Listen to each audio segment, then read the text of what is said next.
Okay, today what I'm going to give you the best sales training you need in 2025. I'm going to leave nothing on the line. I'm going to give it all to you. But before I do that, there's a couple of key things that you need to know when it comes to actually getting deals done. The first thing you need to understand when it comes to sales training and when it comes to actually figuring out a problem is your prospect's issue. That's the first thing we need to do. So that's what we need to establish, okay? So their problem is the first thing we need to do. So let's call it a problem. The second thing we need to do is we need to create a solution. Now, hopefully your program, your coaching, your consultancies, your agencies, your mentorships, your marketing, whatever the hell you're doing, creates the solution to the problem that your prospects are here for. The third thing that we need to figure out is their decision. So problem, solution, decision. That is the only thing you need to understand when it comes to actually getting deals done in high ticket sales. Now, when it comes to understanding their problem, as I've just alluded to, what I like to call is the North Star. I have rebuilt this for thousands of individual salespeople. The first thing you need to ask is specifically, do you know what you're looking for here today? That's the first thing you need to do. The second thing you need to do is you need to find out where they're starting from. So what that means is, let's say they want to get to the top of the mountain. This is where they're going. So this is the star up here.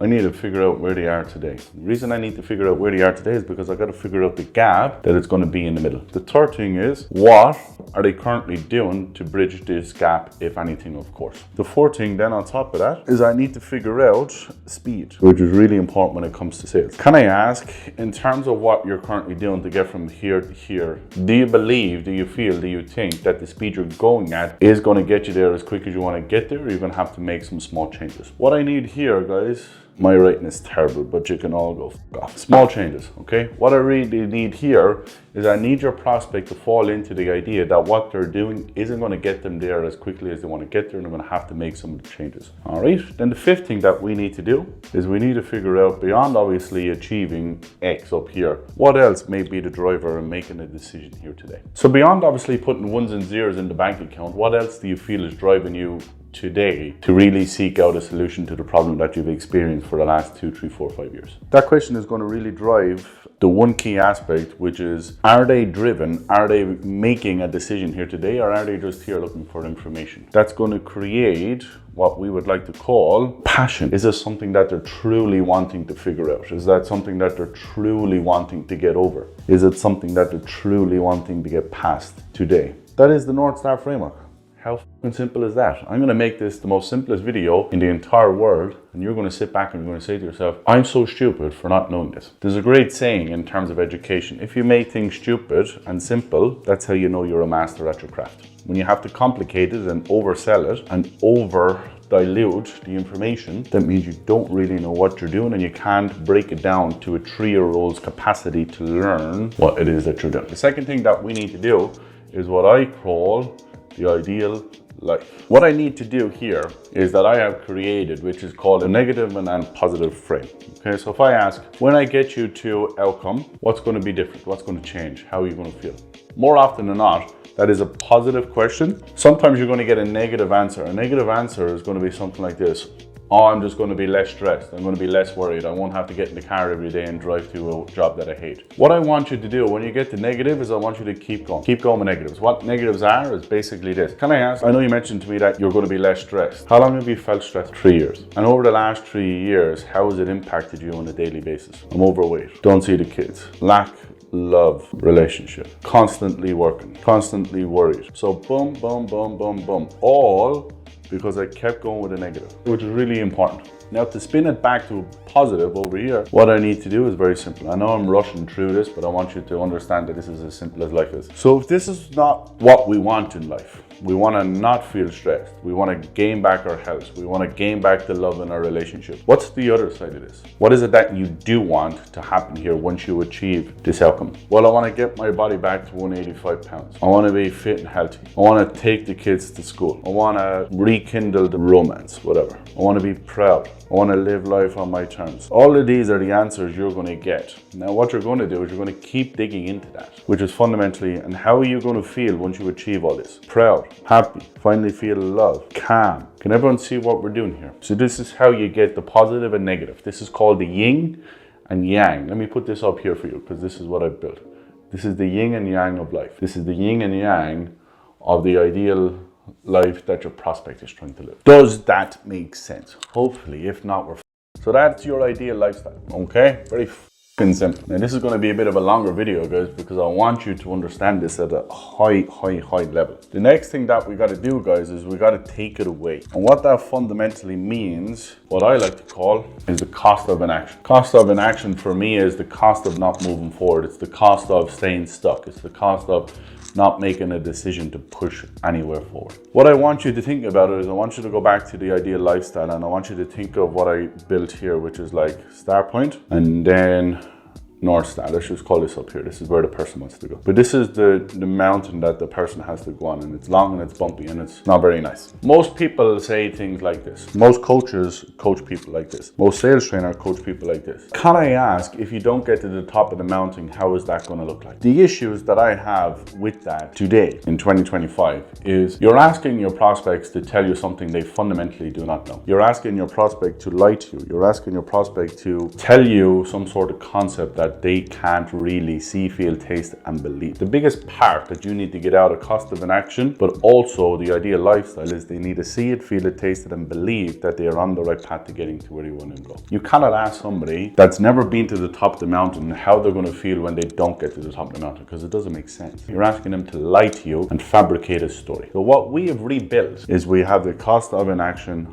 of movement. Now, if I asked you out of these 2 points, which does your prospect have more education on? Which has your prospect experience more on? It's down here.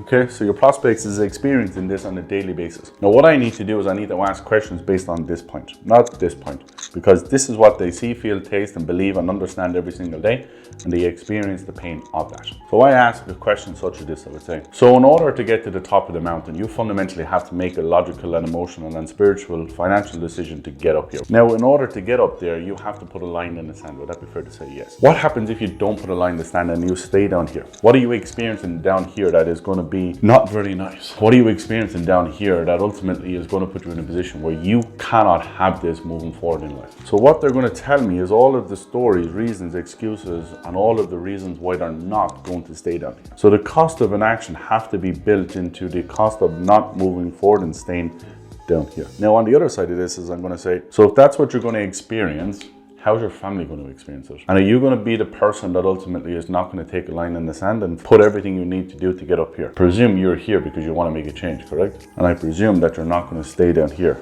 if I give you the solution to get up there, correct? So what I'm doing is all I'm just getting out of this part is that prospect is telling me I'm not going to stay down here, okay? That's all it is. Now you can use a lot of refrains. Well, whose responsibility is it to get to the top of the mountain? Whether you put a line in the sand and go after this. Whose responsibility is it to take care of your family? Who's going to be the person that's going to decide whether we're there or we're down here? It's you, it's you, it's you. Okay, so if that is a logical, emotional, financial, and spiritual decision, then let me show you what we can do with you so we can get you to the top of the mountain. That's how you transition into a pitch. Very fucking simple. So simple. Most of you are like, fucking hell, I think I'll be a sales coach. Yeah, try it, buddy. Right, pitching.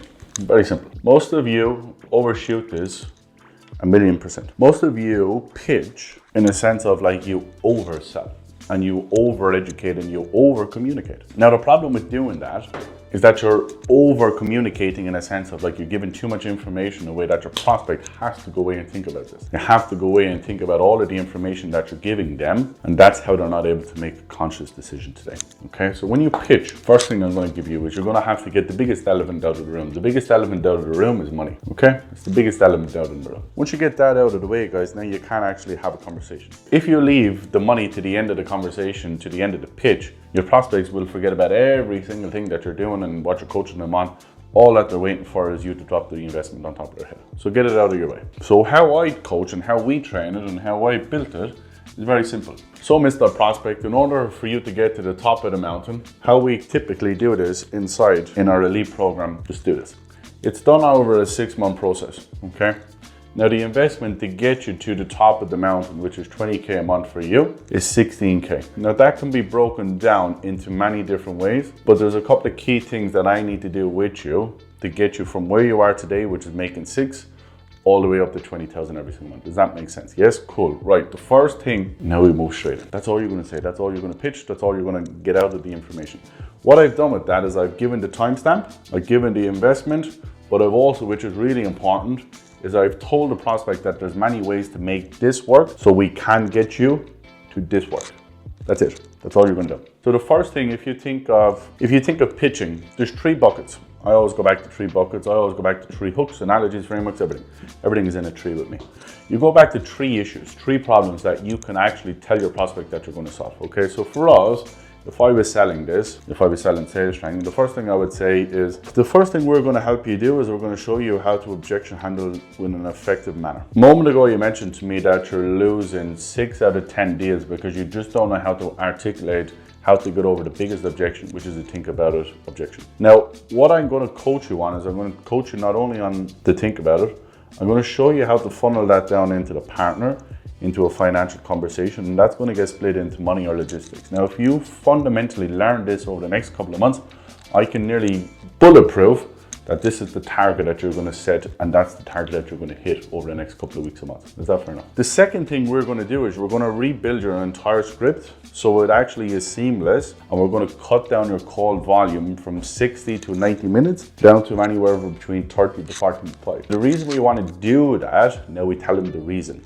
The reason we want to do that, because a moment ago you also mentioned to me that you're really struggling with doing call volume. And I can understand that, because when you're dealing with people and you're dealing with 90-minute blocks, you're going to burn yourself out. So when we coach you on the scripting and we show you what to say, how to say it, when to say it, why you're saying it, we're going to show you how to create a script that can get you done in 45 minutes to 30 minutes tops. Do you feel that will help you stay in the pocket longer and put you in a position where you can take more calls, which will inevitably make you more money?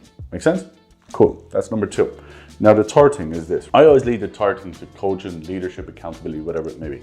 Third thing I would say, so the last thing that we need to do is we need to show you how to network yourself. I need to show you how to build on your results, your reputation, and your relationships. The last point that I want to really highlight here with you is that you said to me that you just don't know enough people in the market in case this offer goes south. Now, I don't ever want you to be in that position again. So I'm going to show you how to build your results, build your reputation, which fundamentally is going to build your relationships. And that means that you're never going to worry again about where to go, how to negotiate, and how to get a solid offer to take care of your family. Does that make sense? That's how you pitch. So you pitch based on time, based on investment, based on many ways to work it, and then you base it down on the 3 problems that you've been able to gather over the North Star, into the ideal lifestyle, into the inaction. Now, the only way you will not hit your goal in 2025 is if I don't coach you. The last aspect of all of this, and the last thing to tie it all together, and the last thing that made me what I am today, is objection handling. There's not a fucking person born out of their mother's fucking vagina that knows how to objection handle and lead conversations like the Billy Boy. All right? Straight up. If you know anyone, please do let me know. I'd love to debate them. I would love to go toe to toe with them and see who will come out on top. When it comes to objection handling, the first thing you need to do is you need to calm, okay? You need to calm your prospect. When your prospect is giving you objections, what they're fundamentally saying is this. The word is no. And when the word is no, what fundamentally that means in terms of that prospect is the cortisol going through the motherfucking roof, okay? That's what's happening, which fundamentally means that they're in flight or fight. Now, I don't know about you guys, but I've never made a 10,000, 5,000, 4,000, 20,000, a million, thousand, dollar decision when I'm in fight or flight. Okay, so I gotta take them out of there. So I gotta calm this down. I always tell people, like, the faster you are calming, the faster you get out of your cortisol levels, the faster you come out of fight or flight, the faster you're gonna be able to calm down your prospect. Now, the reason why a lot of you are in this fight or flight situation is because you don't know.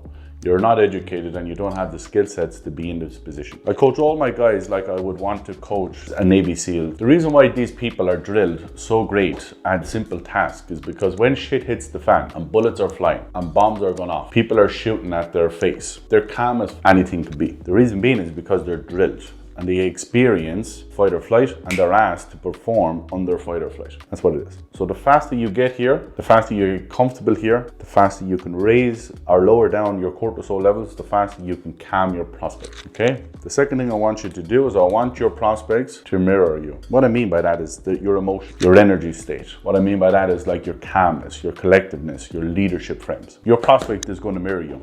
If you're in a fight or flight and you're all over the place and you're losing your mind and you're getting all jittery like you just saw your first titty, you're literally, you don't know what you're doing and you don't know how to do it. That's why you're losing a ton of money. All right? Anyway, so calm, mirror. And the last thing is you're going to have to lead. Most of your prospects are going to be bucket ones. If you don't know what a bucket one is, fuck you. pay me money. Or a bucket two, which is going to be a lack of confidence, lack of certainty, lack of conviction, young people, people that are in low income jobs, X, Y, and Z. So they're going to need a lot of leadership frames. That's what's going on inside. The second thing that I want you to think about is actually a process. When you build a process, you know exactly what you're doing and you know how to win. The problem that a lot of you have, guys, is you're throwing shit against the wall hoping something sticks. It's like spaghetti hanging off your roof. It's like, what the fuck is going on here? Fundamentally, I rebuilt the entire industry. Down here is where you're going to make money. Up top is you're going to deal with your smokes, which are typically send this to an email, you know, let me think about it, X, Y, and Z. And then a partner typically is going to come in, whether that's a business partner or a romantic relationship partner, whatever. The third thing that you're going to have to figure out is the money. The fourth thing is the logistics. And then the last thing, which is the Hail Mary, is fear. We've done this thousands of times, guys. The first thing you need to do is you need to overcome the smoke screen. How you do that is very, very simple. I think we have some other videos online going through this. I don't think we're going to do it today because I'm tired and I don't want to. But anyway, I'll give you a synopsis. You got to get past the smokes.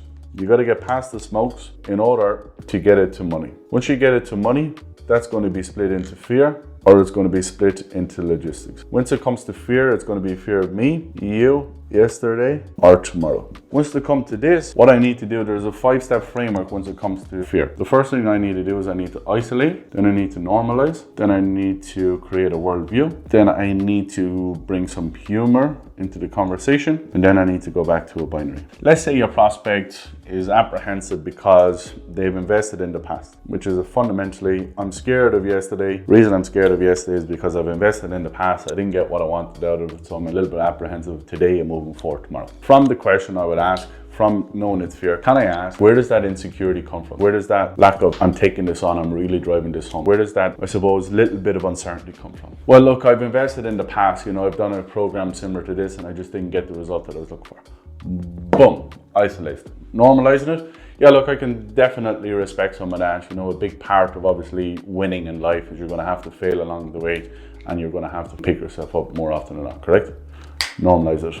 Worldview. The other side of this is, if I could just change your perspective on this for a moment. Like, have you ever kissed a girl? Yes. And how old were you when you kissed her? Now, what am I doing? Smiling, white teeth, bringing the conversation down, making a little bit of familiarity, bringing some random humor into the conversation. How old were you when you kissed that girl? I was 14. Okay, now let me ask you this. How many girls have you kissed between being 14 and how old are you now? 28. Okay, how many girls have you kissed in that time? How many times have your heart been broken? How many times have you broke someone's heart? Now you're married today, you got 2 lovely kids. If you didn't go through all of that, you wouldn't have met your wife. What's your wife's name? Sarah. You wouldn't have met Sarah and you wouldn't have had your 2 lovely kids, correct? All right, and I'm just being a little bit silly with you now. But the most important thing for me, back to binaries, the most important thing for me is you know that failure is a part of winning, okay? There's not a single person that you look to, there's not a single person that you want to learn from that hasn't failed more often than they won. It's the difference between winning and losing is what you do when you lose. More often than not, the winners that get to the top of the mountain are the people that allow themselves to fall but pick themselves up every single day. Now, the biggest question you got to ask yourself here in the binaries is, are you the person that is going to allow yesterday's failure stop tomorrow's wins? Yes or no? No. Because if you do, Sarah and your lovely kids aren't going to experience the life that you've always wanted to have. Would that be fair to say? Yes. Do you know how much you care about your family? Yes or no? Yes. How much do you care about your family on a scale of 1 to a million? A million. Okay. Now, if you care about your family, you're on a 1 to a million, what is the best decision you got to take as the leader of your family? Is it stopping every time that you fail? Is it stopping every time that you lose?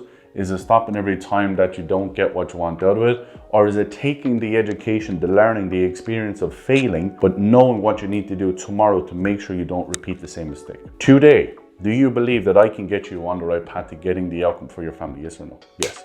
Do you believe that I am the person that you can trust? Yes or no? Yes. Do you believe that I am with you every single day? Yes or no? Yes. If you believe that I'm going to get you there, you believe that you're going to get you there, what is left other than you having the courage and the conviction and certainty and confidence in yourself to make a decision to put your family on the motherfucking mountain? Do you want to do it? Yes. That's how you do it. That is how you do it. How you isolate it, you normalize it, you create a worldview, which is creating a little bit of a different perspective. Bring some humor into it because I am the Billy Goat. Back to binaries, which is a leadership frame, and off you go to the motherfucking races.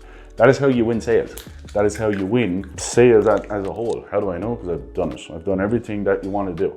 I've done it all won it all, earned it all, achieved it all, and now I'm just here for the gravy. Now I'm just here for the bits on the top. Now I'm here because fundamentally in 20 years time or 40 years time, I want a statue somewhere based on what I'm going to do for all of these families. I want all of these 10,000, 100,000 families that I'm going to coach and train over the next 20, 30 years to come together, pool all their money together and build a statue for me somewhere. That's what I want. That is how you win the game of sales. That is how sales training to win 2025 is. Don't say I didn't train you.